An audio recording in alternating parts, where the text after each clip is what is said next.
Good afternoon, class. I thought I'd give a brief week 8 and week 9 lecture video. Um, it's been kind of a heck of a last 11 or 10 days for me. I've just been fighting the flu B in particular. Pretty much knocked out my summer break. I was pretty much doing a staycation in bed to try to regroup. But just please bear with me. I think I'm kicking out of it. The 103, 104 fevers are not kicking my butt like they were last week as much. It's basically fatigue, a little bit of congestion, and a cough that keeps sort of lingering. So if you ever had flu B or any kind of major sickness during the summer, of course with our heat and the heat index, you kind of know how what I'm sort of going through. So if you have sent emails, I've tried to get back in touch with you within a reasonable time. I've been just trying to get a good bit of rest. I'm still coming to the office and working because, like I said, I think the contagious stage of it is gone. It's just getting through the remaining aspects of this particular virus. But anyway, I hope everybody had a better summer break than I did. At least got a chance to visit family and friends or get out of town or celebrate, fireworks and Fourth of July and that type of stuff. Um, what we're going to talk a little bit, really more or less for next week, the next sort of component to your research paper. Remember this Thursday, your research paper proposal. That's the first sort of component to get this thing started. This assignment is really built up like a scaffolding assignment, meaning you have one component, then the second component, and then that builds up to, you basically drafting and finalizing the research paper in that third component. So this week, the proposal, that's the first component, is due by 11:59 this Thursday. So keep in mind the deadline. It's on a Thursday. It's tomorrow, basically, which is 7/11 basically when it's due. By 11:59, there is a Dropbox in this week's folder. Next week, which is week 9, the annotated bib, which is what we're going to talk about here momentarily, that's going to be due on the 18th of July, which is next Thursday, basically by 11:59.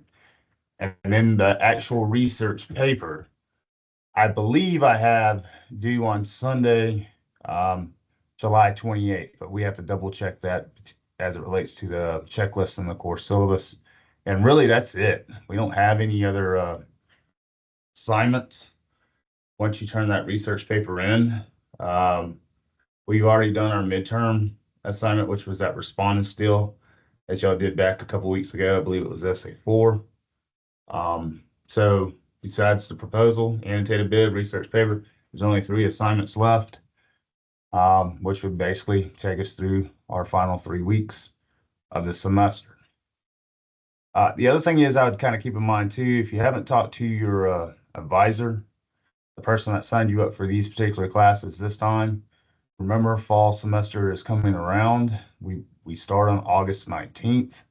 If you have not signed up for classes, if you're planning on coming to this college for the fall, I would definitely get in touch with your advisor so you can sign up before you go onto your sort of in-between break between summer and fall. Because otherwise, when you come back, it could be kind of late. One, there could be a waiting list, meaning there could be, a lot of folks that signed up for that particular class, and you signed up late, so you're waiting to get in. You may or may not get in.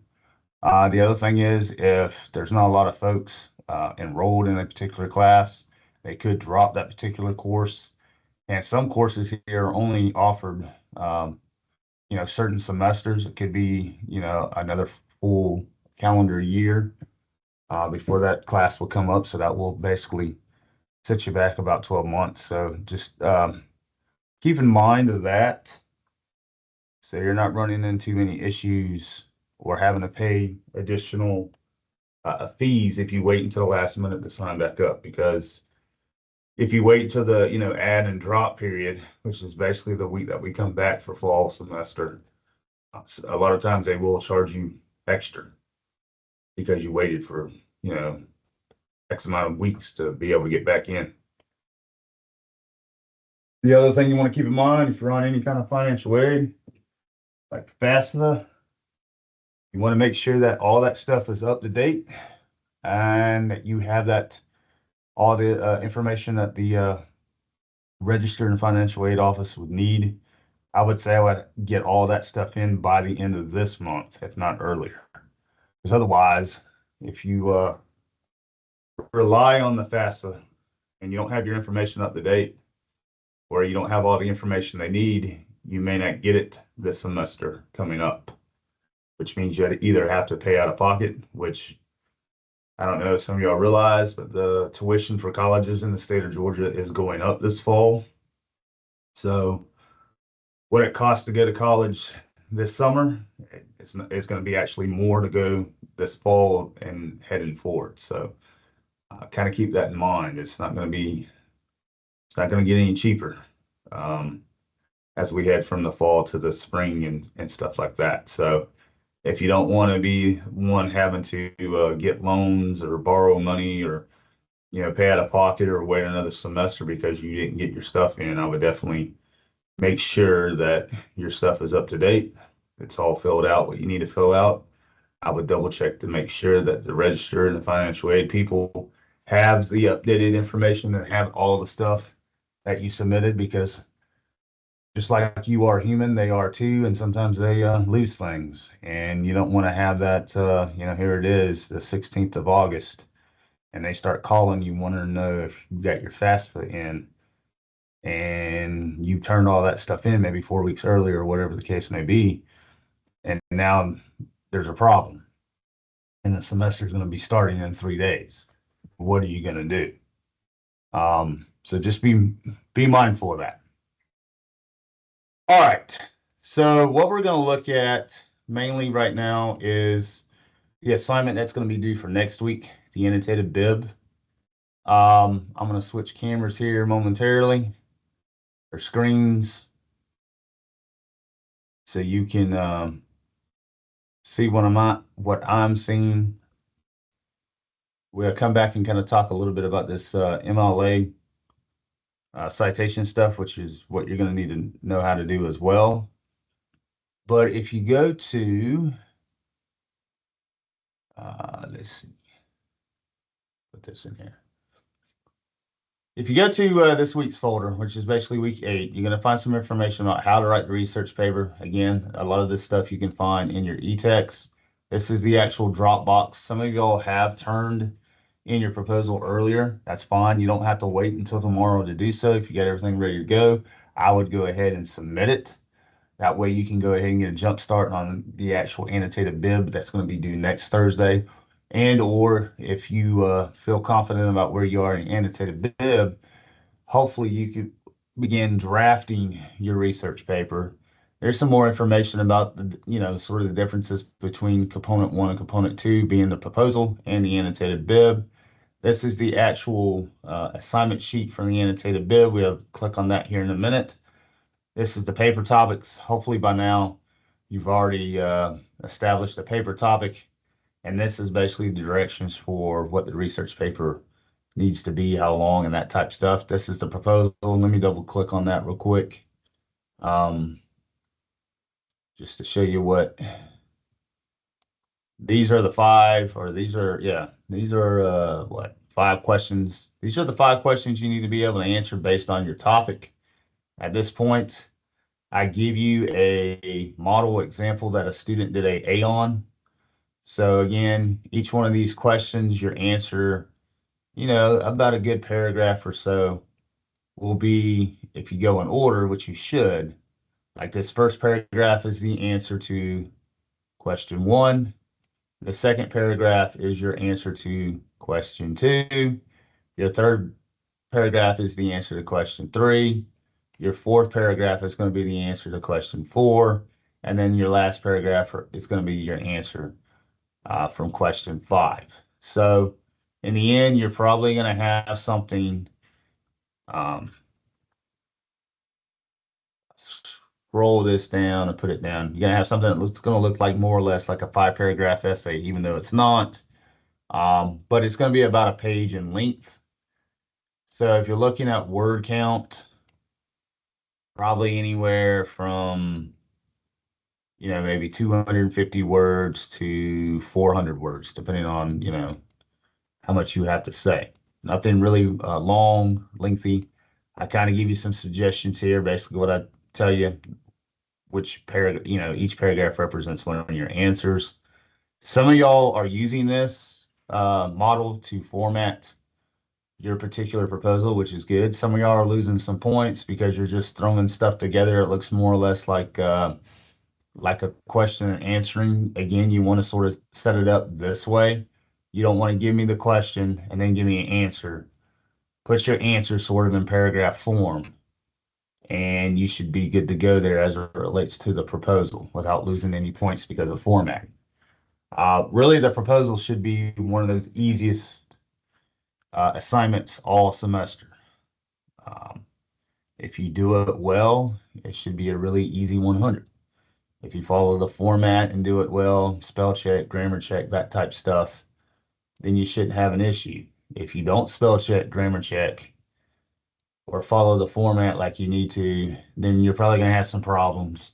And your grade's probably not going to be an A. It could be a B, could be a C, could be a D, F, whatever the case may be. But if you follow the format and everything that's on that particular assignment sheet, I don't see why you shouldn't get a 90 or higher, honestly. Um, Here's some more information about the guided library orientation.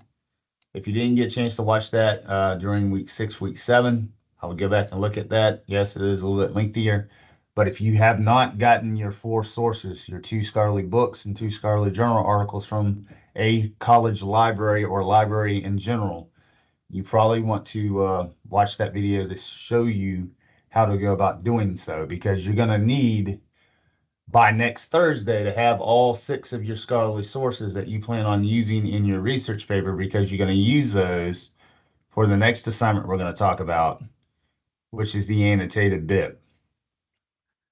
Now, if you click on that particular assignment sheet in this week's folder, it's going to give you this particular page to look at, which is your annotated bib.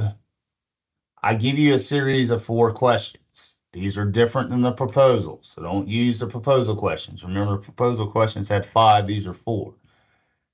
This is basically going to tell me and it's going to tell you, did you really go through and read and take time to take notes, highlight stuff that you want to use as it relates to quotations, maybe paraphrasing or summarizing throughout your research paper of your 6 scholarly sources.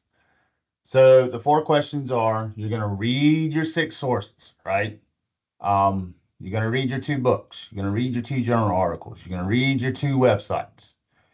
And of all 6 of those sources, you're going to ask these questions for each one and answer them based on your interpretation and your feedback and analysis of your sources.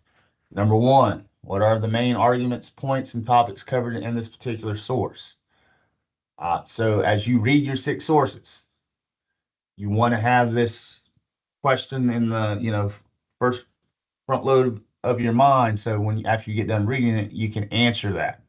Again, 1 to 2 sentences per question should be enough. You should have something that's going to allow you to create a 4 to 8 sentence paragraph per source. And I'm going to show you what I'm talking about here momentarily. Number 2 is this particular source as it relates to the information about your topic objective or biased. Remember, if it's objective, it's basically neutral, meaning it's just giving you down the middle, fair and balanced perspective. It's not trying to lean one direction or yet. Bias would be that leaning. Is it heavenly? Excuse me. Is it leaning toward one particular stance? Meaning, let's say if something was really conservative, is the writer leaning toward more of a conservative stance? Is the website leaning more toward a liberal stance? Is this information that you're reading more subjective, meaning the author is giving more of his or her opinion and not just laying out the facts. So you want to be careful about, you know, picking up information that's biased because that's going to tilt your particular position on the paper one way or the other sometimes. And that could be difficult to come back from. So you want to try to find sources that are mainly neutral and don't give a whole lot of personal opinion. Is the information reliable? Meaning, is it credible? Is it trustworthy?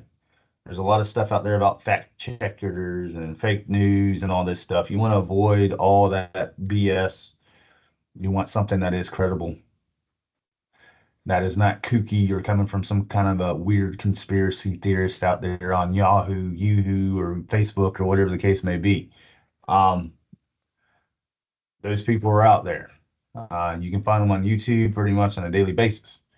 Uh, Try to avoid that stuff because, again, it's not going to really make your paper seem legitimate. It's going to make it seem like it's part of that sort of kooky, crazy conspiracy theory people. Number three, how can you use this particular source in your research paper?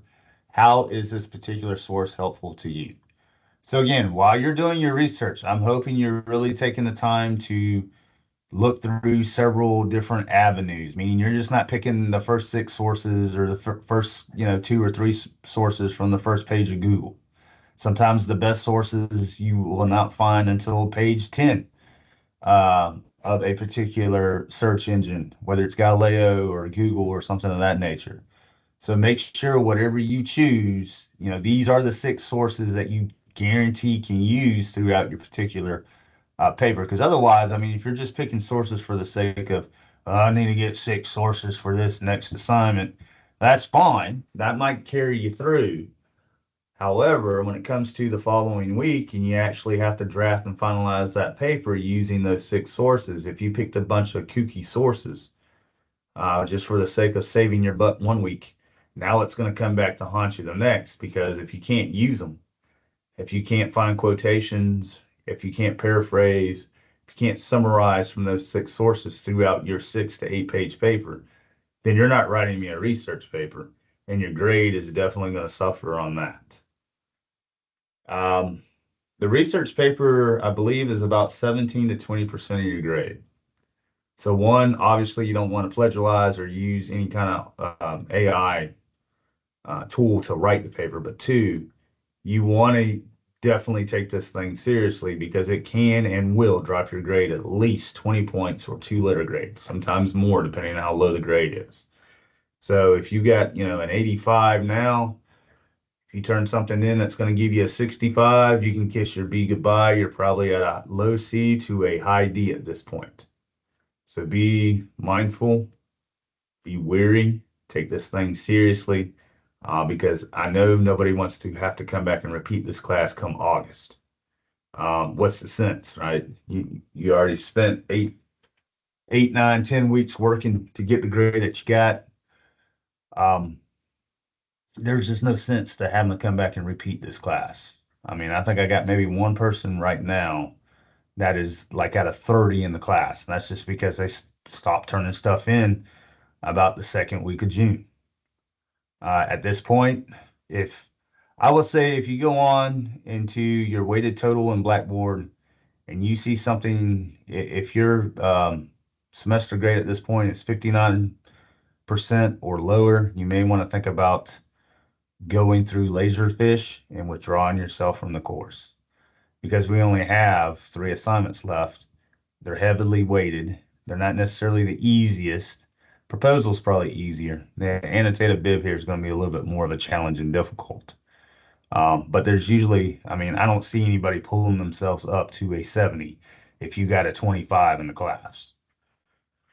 Just not going to be able to do it in 21 days. Even if you made 100 on everything here on out, your 25 would probably only be a 47. It's still an F, right? So you're still going to have to repeat it. So just be mindful of where your semester grade is. Um, the other thing, before we look at the last question here, I did send out some information about extra credit. before summer break. Some of y'all have done that. A lot of y'all haven't. Uh, Really, the deadline for a lot of that was Monday. Um, I will sort of extend that open a little bit, but as we get closer to July 31st, that window is going to be closing on the extra credit. So, don't come to me on the, 28th or 29th. You have any extra credit I can do? Where were you the last, 5 weeks when I sent that stuff out through email? So please check email. You may have to look into your junk section because sometimes when I send stuff through Blackboard, that's where it goes or your other. So if you want to take advantage of the extra credit opportunity, go back and look at your emails before summer break. You should find some hyperlinks and stuff like that that will walk you through and tell you what you need to do. Otherwise, I'm just assuming that you're sort of happy with your grade and maybe you don't need the extra credit. And I'm just going to sort of move along. And again, as it gets closer to the 31st, I'm not going to have too much sympathy for people when they start talking about, do you have anything for extra credit? When, yes, I do. I did, but you didn't take advantage of it. All right. So, number 4, how has this particular source changed how you think about your topic now? You might read a particular uh, journal article that you got from Galileo, or a book that you got from Galileo, or some scholarly website from Google, or some kind of website that you generally browse or read that might have changed your outlook on your particular topic. If so, then be honest and talk about it. If not, also be honest and talk about it. Don't just give me a yes or no answer here. Give me a little bit more than that, a sentence or two beyond just yes or no. Because again, yes or no doesn't really help me evaluate how well it has moved you, right? It's not really a substantive answer. So if you look at the example, and again, these are a little bit more lengthier than I really want yours to be. But if you look at this is a really good model to follow. It has some information here in the margins that you want to click and look at as it relates to citations and maybe giving you some guidance of what to do. You want to have your header. Again, this needs to be double spaced. On this particular one, it wasn't, but it needs to be double spaced. You do need to have your last name and a page number. Some of you are still missing the point on that. You need to have a title. In this case, you could just call it research paper, annotated bibliography, scholarly sources 1 through 6, if that's easier. And notice how there's really 2 parts. And that's what I say here. And we're going to come back to that model here in a minute. There's 2 parts to this annotated bib. One's going to be the source citation that comes before your paragraph. So you need to have 6 of those because you have 6 sources. Then you're going to have your annotated paragraph. You're going to have 6 of those because, again, you have 6 sources. To make your paragraphs, I'm going to show you what you need to do here momentarily, but you should have 4 to 8 sentence paragraphs for that. So going back to our particular model example, this is the citation. Citations are always in alphabetical order by author's last name first and then first name. If you use a MLA citation generator, which you can go to Google and type in whatever your favorite one is. This is the one I particularly used for my example below here. It tells you what you need to sort of put in to get a citation. You want to make sure that it is an MLA 9. Sometimes they're already there, but sometimes you have to actually go and click. And websites are really easy because you're just going to have to drop in the actual web length. If it deals with books, you may have to use the ISBN number to make that a little easier. If it deals with journal articles, you may have to use the DOI number to make it a little easier. But if you input the stuff that they tell you they need, it will make your job a lot easier for them to, basically put everything in order that needs to be in order via the MLA 9 citation. So going back, and I'll show you what I mean by that here momentarily. Let's see. It's starting to storm upside, so I'm hoping that the internet holds up here. If not, just bear with me and I try to get back as soon as I can if this thing kind of cuts out. So as you can tell, this is annotated paragraph, kind of lengthy. It's a little bit longer than the 4 to 8 sentence rule. This person had a little bit more to say. That's fine, but again, if you're looking for something, because you're just not, you don't like to write, that type deal, I'd say keep something between 4 and 8 sentences. This is your citation. This is your annotated paragraph, and it's based on this particular source. So that's one. Here's source two. Notice L comes after I in this case because the alphabetical order. Here's source three. Starts with an M. It comes next. This is a particular journal article. I know that because the title's in quotation marks. I also have a actual journal title, and I have a volume number, page number, that type stuff. Here's another source. This is the fourth one. Here's letter R. This is another journal article from EBSCO, which is one of our databases. Here's source number 5. Again, alphabetical order by author's last name. Notice because these both start with R, you go to the next letter, which would be RA. This was RO. And then our last source, Tyler. Here, I say in this case, it's probably going to be, depending on how much you write, probably anywhere from about 3 to 4, 3 to 5 pages in this case, or 1,100 words, whatever comes first. But again, you want to follow this particular format to make things easier because, again, I will show you next week how you can turn your annotated bib into a really quick works cited page in about less than 2 minutes, if everything else that you have is in order. So, for all intents and purposes, this is a really good model. This person made a 90 or higher on it as well. But to sort of see this in real time, I did earlier today. I did sort of a sample one for source one for me, let's just say. And what I did was I have a website. This was my article. I read through this. I took my notes, that type deal. And when I come back here to this particular paper, I sort of have a little template set up already.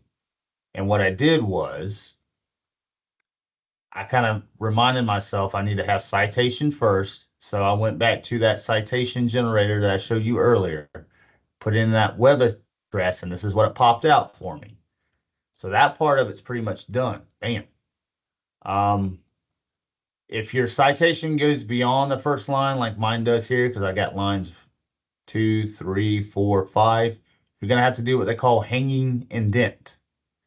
And what you would do there is highlight those lines, go to your paragraph, go to special, and make sure you find the thing that says hanging. And then also make sure that you're double spacing everything. So the first part of this particular annotated paragraph is done because I have my citation. The second part is, well, where did that person in that model essay, how did they build up and get their actual paragraphs? Again, I'm taking these 4 questions that were on that main page, main assignment page, right? What are the main arguments, points, topics covering this particular source? I'm reading my source, and then I'm going back, and what's highlighted in yellow is my particular answer for that question. Again, mine can be a little bit lengthier, a little bit shorter in areas. It's really going to depend on how much you have to say. But what I'm going to do at this point is I'm going to get rid of the questions. I'm going to keep just the highlighted part. And if you go in order, everything's going to work out for you. So this is 3, this is 4. All right, so the highlighted part, right? So basically everything is I'm going to just back it up where there's any kind of gaps. And basically what you're doing is and this is kind of lost in the spacing. It's the reason why everything looks kind of jacked up on my end right now. So bear with me here. I'm just backing up my answers for question, or yeah, my answer for question 4 is going to go right behind question 3. My answer for question 3 and 4 is going to go behind 2. And then my answer for question 1 basically is going to follow, my answers for 2, 3, and 4. So when I get done with all this, the only thing I'm going to have to go back really is proofread. I'm taking my answer, I'm making my paragraph, as you can tell.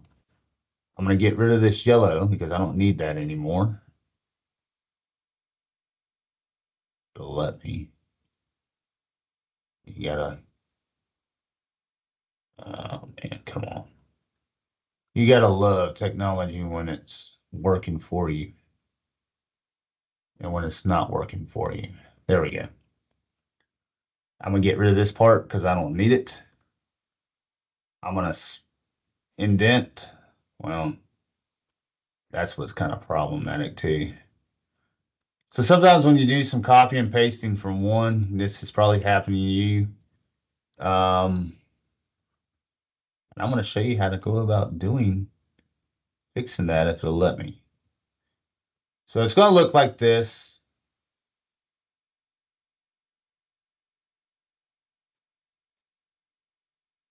There we go. You may have to just sort of back things up. It's a little bit of a time-consuming issue, but it'll work. Here, I don't know why it's flagging some of this stuff. That's why I say crackdown. It's wanting me to put a period there, but notice how things continue to go here. Um, so you want to be careful what grammar check is really asking you to do, because that may not be what you need to do. So I'm going to back everything up, but basically you should get the point. I'm taking my answers for those 4 questions and I'm making my answers become my paragraph as long as you keep an order of those 4 questions. Now, if you answer out of order, meaning if you answer question 2 first and then question 4 and then go back to 3 and then come back to 1 and try to put that, your paragraph's going to just read really weird. But if you do it this way, if you go in order, everything is going to be, and I'm going to change this to Times in Roman. It's going to be how you need it. And you'd have to just now do this 5 more times because why? Well, you got 5 other sources you got to use. And as you can tell, mine is a little bit longer. I had a little bit more to say. But this would be a really good, like I said, a good example of what one source annotation will look like. So again, you would do it 5 more times using those same 4 questions. You're going to have, overall 6 different sources. So your answers to those 4 questions are going to be different. They should be different.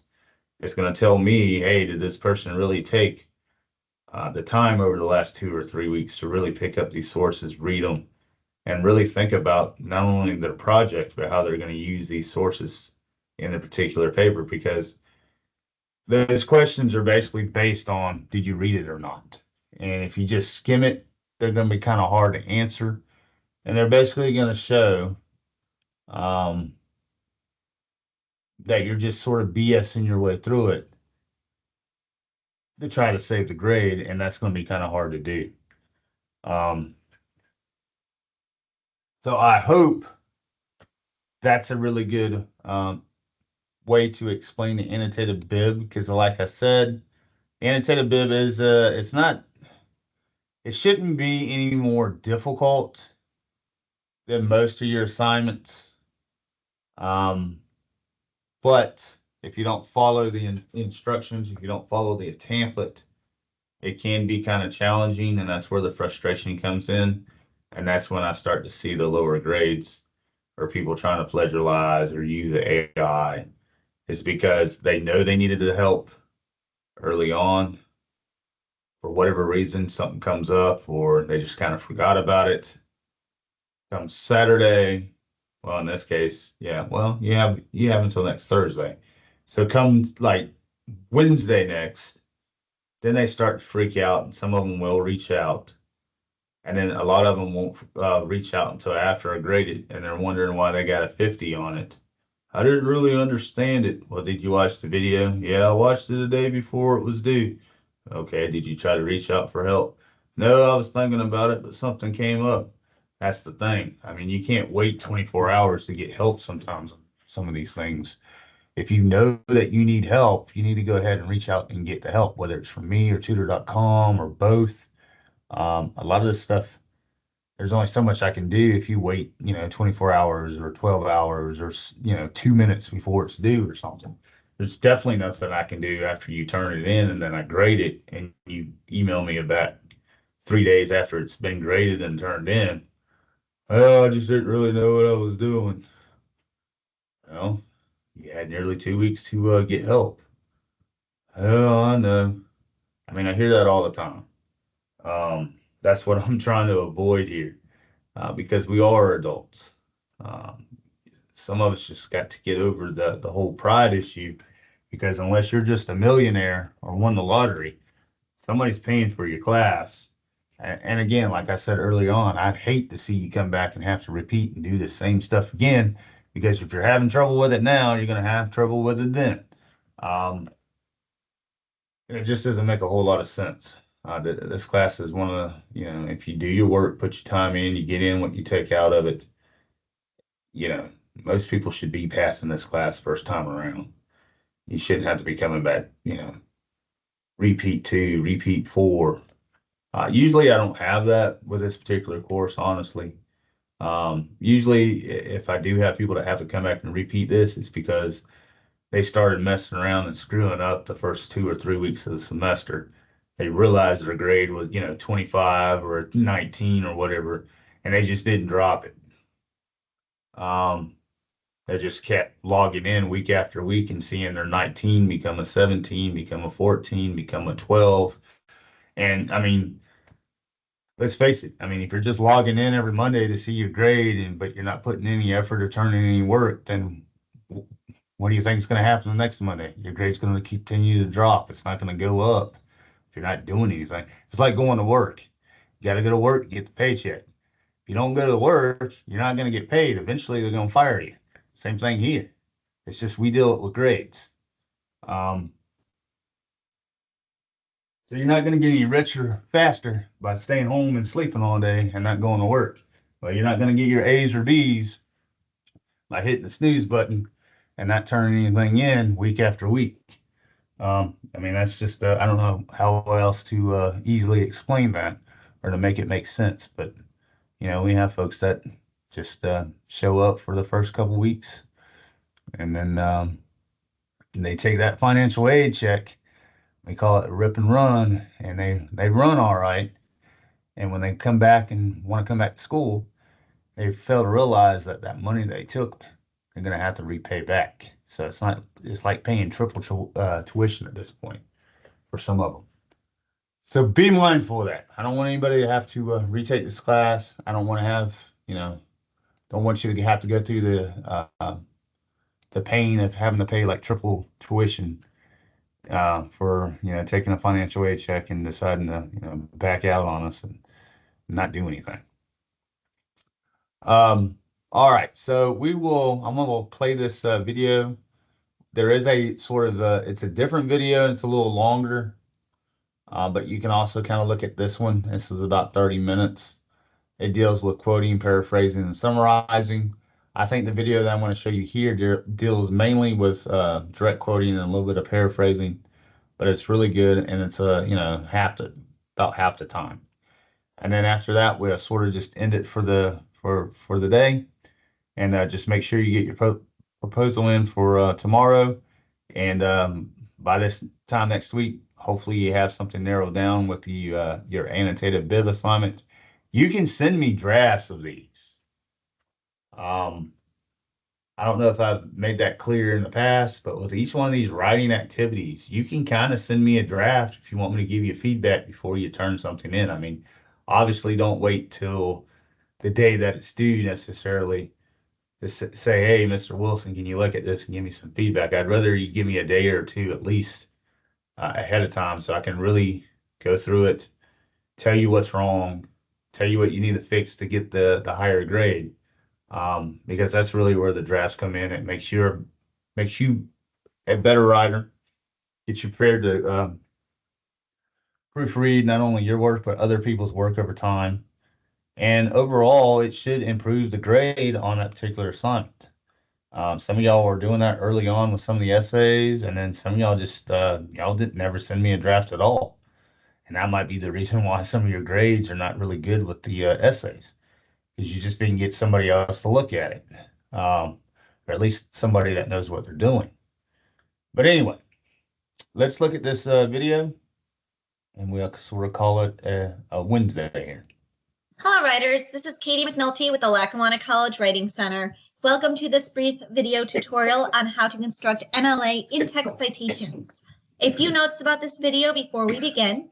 This video works with MLA 9th edition, and it also assumes that you already know how to format an MLA Works Cited page.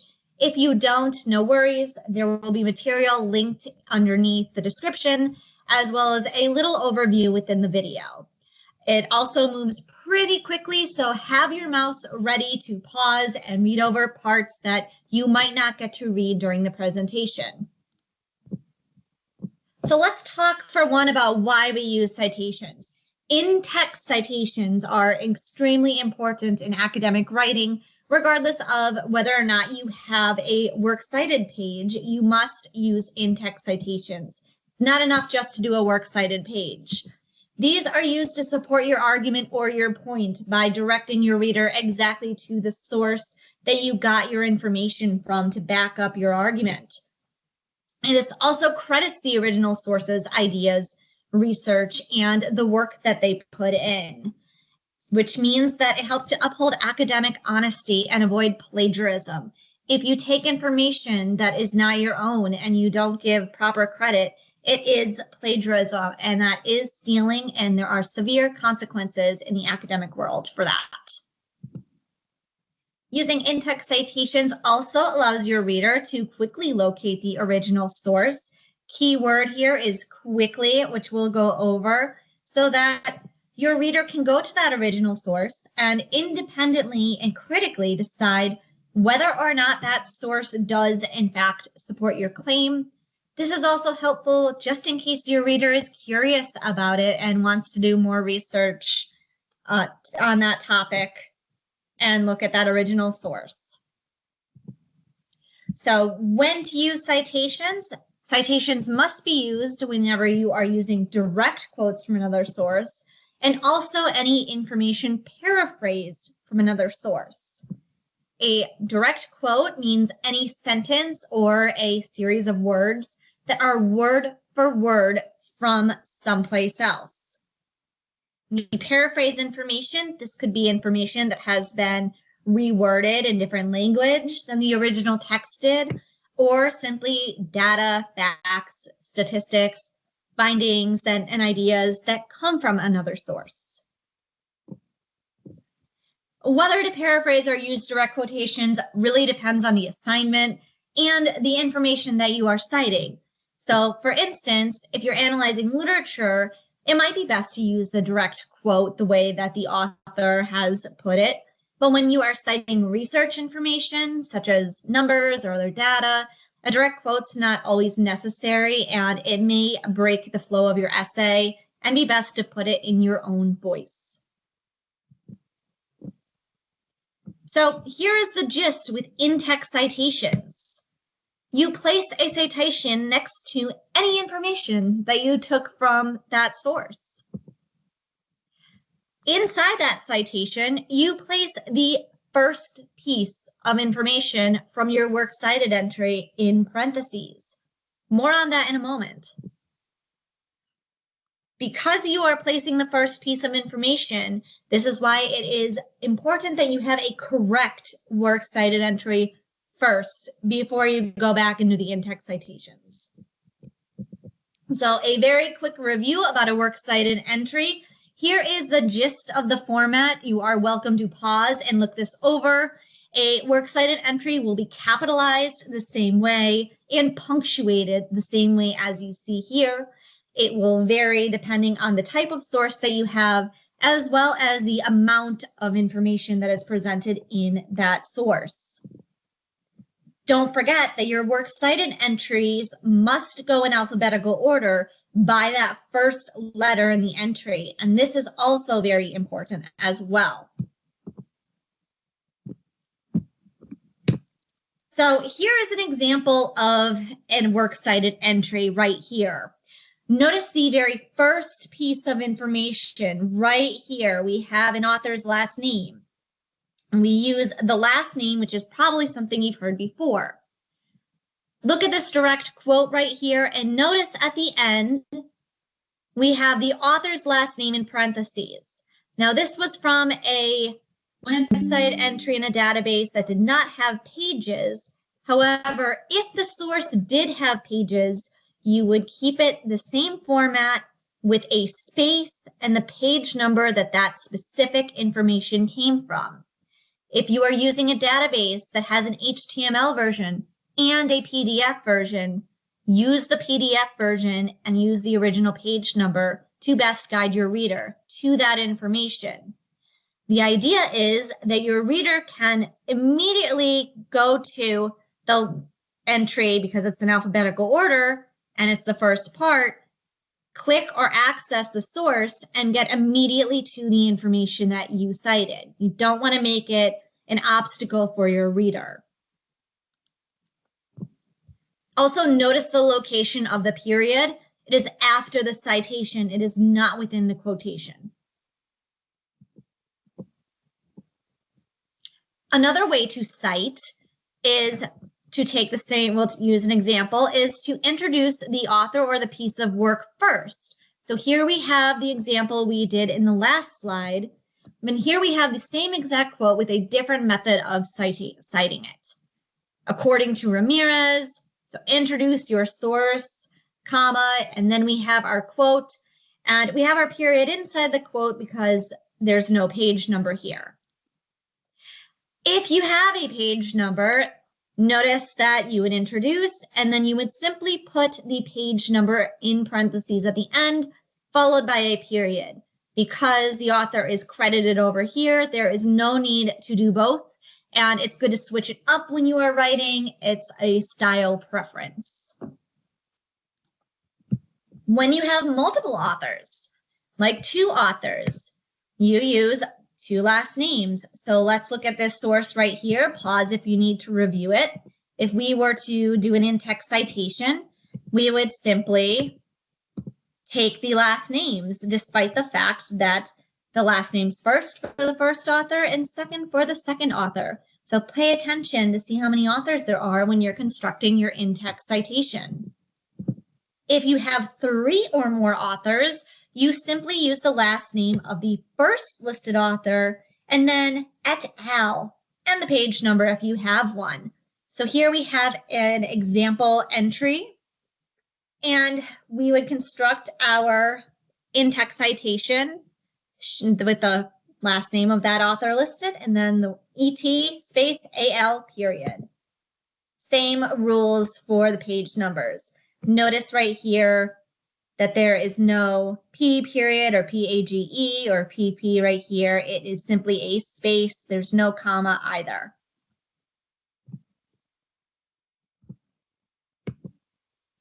If you have no author, no problem. A lot of websites, particularly government websites, organizations, will not have an author for information. So as I mentioned, you are going to use the very first part of the works cited. If you don't have an author, then you go immediately to the title of the article or the shorter piece, the web page, and so forth.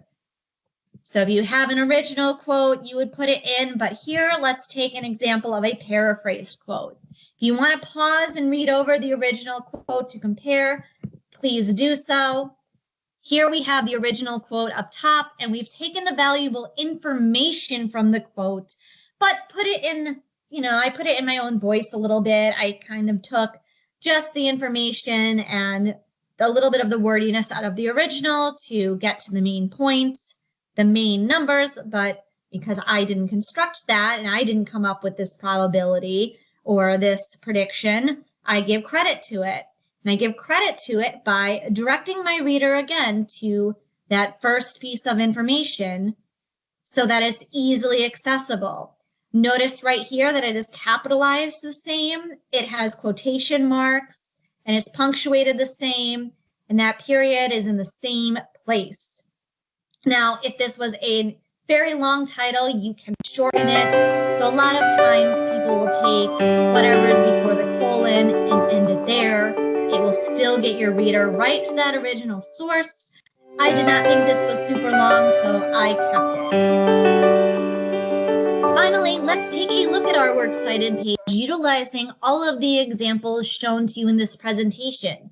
Notice that it's in alphabetical order, and all of your in-text citations started with the first part of these entries.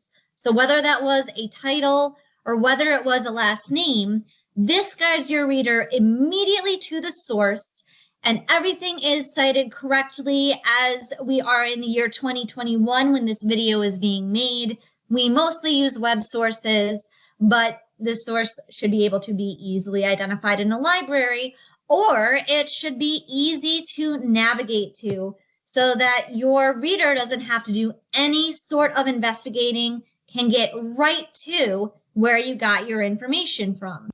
So for instance, I clicked the link in that first source. If I went right down to it, and I am right on the page where the author has gotten the information, and look, I have gotten right to that prediction about the 95% probability mentioned in that quotation. So I can find the context if I wanted to about where that information came.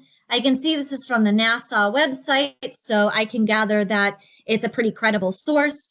And I did not have to do any Googling or investigating. It was super easy, which is why it is so important that you have accurate works cited entries and in-text citations.